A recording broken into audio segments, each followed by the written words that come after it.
Hello,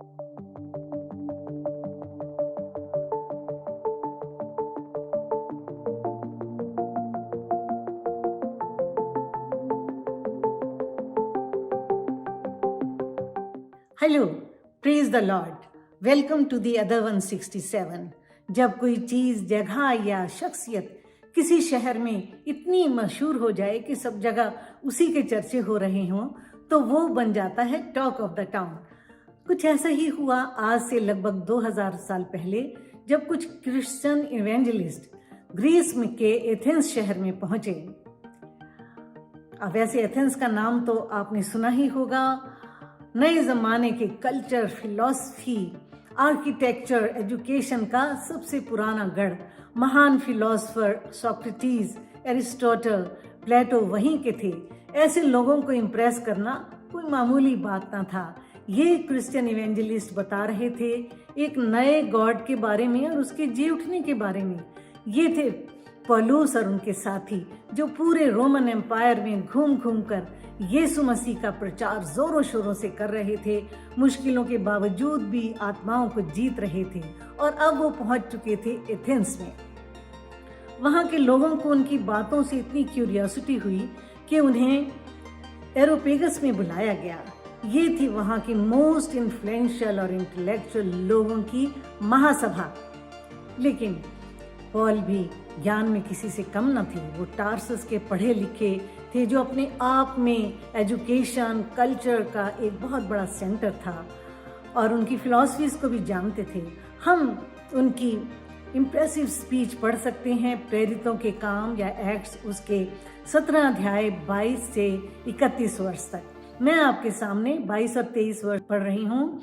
तब पौलुस ने कहा, हे एथेंस के लोगों, मैं देखता हूँ कि तुम हर बात में देवताओं के बड़े मानने वाले हो, क्योंकि मैं फिरते फिरते जब तुम्हारी पूजने की चीज़ों को देख रहा था तो एक ऐसी वेदी भी पाई जिस पर लिखा था अनजाने ईश्वर के लिए, टू द अननोन गॉड। इसलिए जिसे तुम बिना जाने ही पूछते हो, बिना जाने पूछते हो।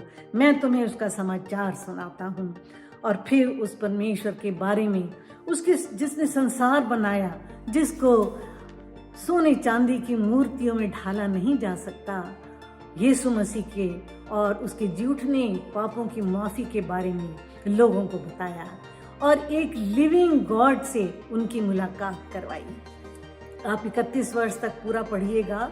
It's an interesting way of introducing the gospel to someone new.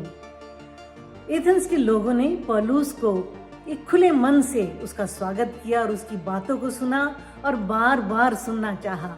पौलुस टॉक ऑफ द टाउन बन चुके थे और यूं वचन के बीज को बोया गया।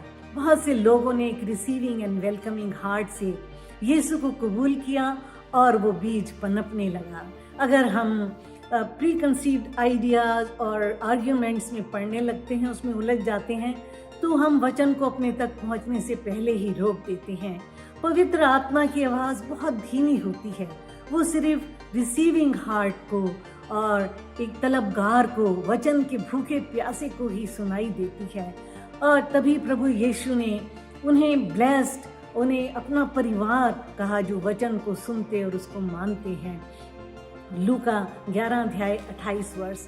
इसलिए कलाम के लिए अपने अंदर क्यूरियोसिटी, उसका इंटरेस्ट और शौक को बनाए रखें और जब भी मौका हो लोगों को उसी शौक से, उसी उत्साह से उसे बताएं।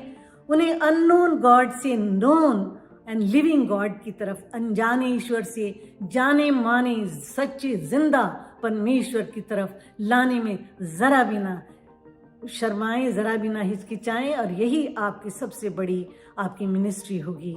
खुदा आपको बरकत दे। God bless you. आमीन।